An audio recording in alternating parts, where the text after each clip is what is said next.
안녕하세요. 눈 건강에 오케이한 선택, 강남 아이오케이안과 오용삼 원장입니다.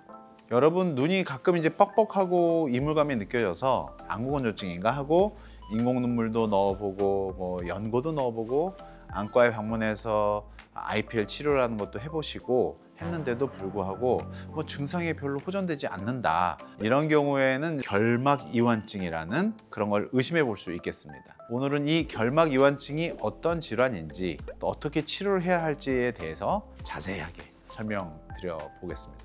원장님, 결막이완증 이거 낯선데 혹시 어떤 병인가요?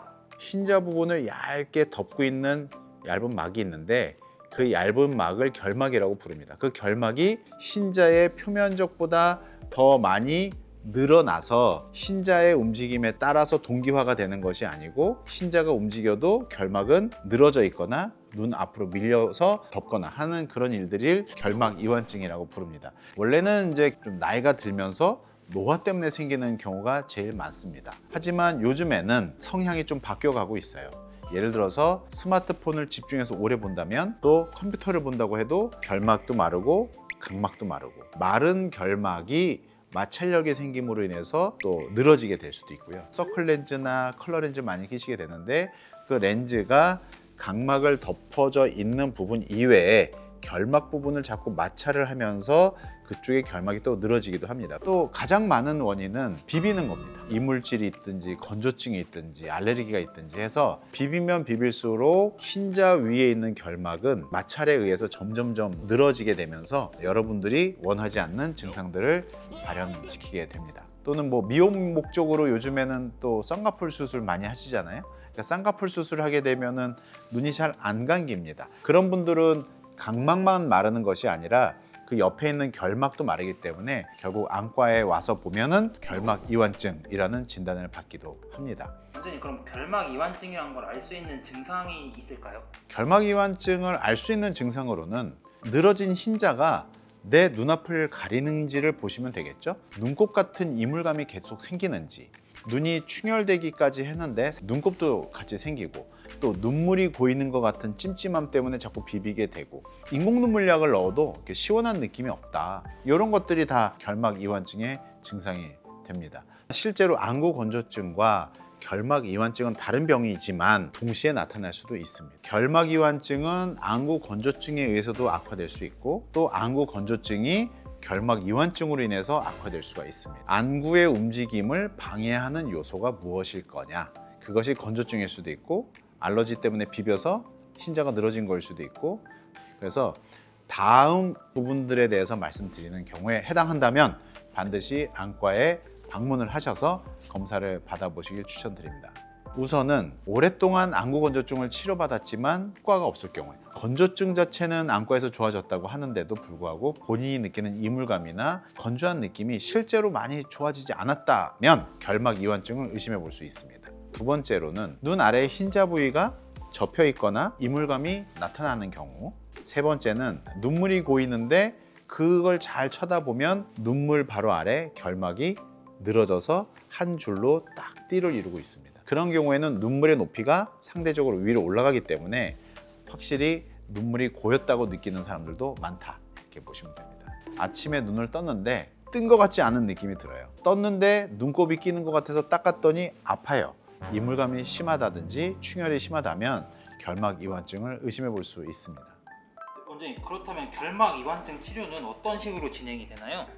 결막이완증이 매우 경미한 경우에는 원인 치료를 해주면 되겠죠. 알러지 치료를 해준다든지, 아니면 건조증 자체가 악화가 돼서 결막이완증이 조금 생겼다면 인공눈물약과 또 IPL 치료, 뭐 이런 식으로 갈 수 있겠고요.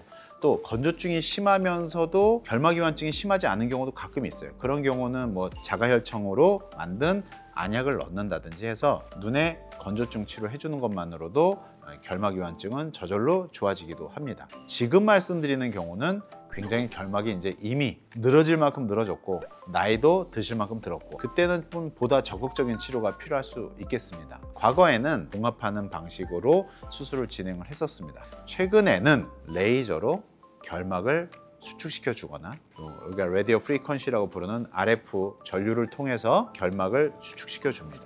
그렇다면 비절개 수술이 되는 것이죠. 회복 속도도 절개는 굉장히 오래 걸리고 비절개면 회복도 굉장히 빠르고 후유증도 적기 때문에 최근에는 절개보다는 비절개 수술로 많이 진행되어 가는 추세입니다. 비절개를 통해서 결막 이완증을 수술 받으신 분들은 다음 날부터 일상생활로 복귀가 가능하죠. 요즘같이 더운 여름날에도 걱정 없이 안전하게 결막 이완증을 되돌릴 수 있는 수술을 받으실 수 있습니다. 다만 수술 후에 눈을 비비거나 세수를 하거나 샤워를 할 때도 조심은 해야 되겠죠.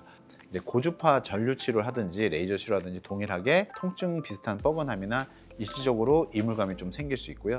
오히려 초반에는 부종이 좀 생겨서 더 늘어난 것처럼, 더 부어 있는 것처럼 보일 수 있는데 그런 경우는 2, 3일 내로 수일 내로 사라지기 때문에 마음 놓고 받으셔도 되겠습니다. 결막 이완증 수술 후 관리법이 따로 있을까요? 이거는 비절개잖아요. 그래서 비절개이기 때문에 물이 들어가도 상관이 없습니다.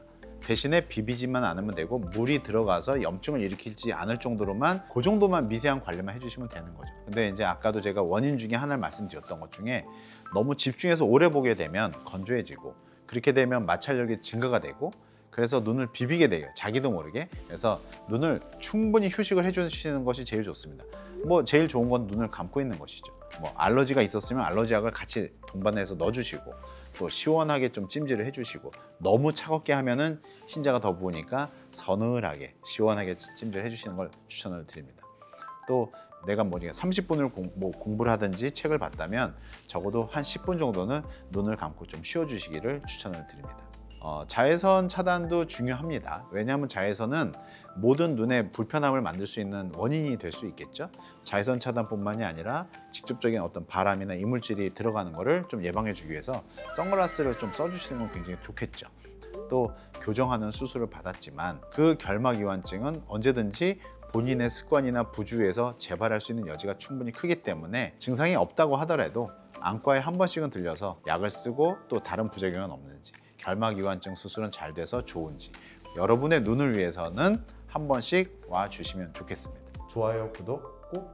오늘은 결막 이완증에 대해서 말씀을 드렸는데요. 생각보다 되게 이게 흔한 질환이지만 굉장히 불편한 질환입니다. 조기에 발견만 한다면 일상생활에서 불편감을 줄일 수 있기 때문에 거울을 보시고 흰자 밑에 눈물 말고 흰 막이 있는지 꼭 체크를 한번 해보시길 추천을 드리고요. 절대 방치하지 마시고 한번 안과에 꼭 방문을 하셔야 되겠습니다. 그럼 여러분 오늘도 아이 오케이 하세요.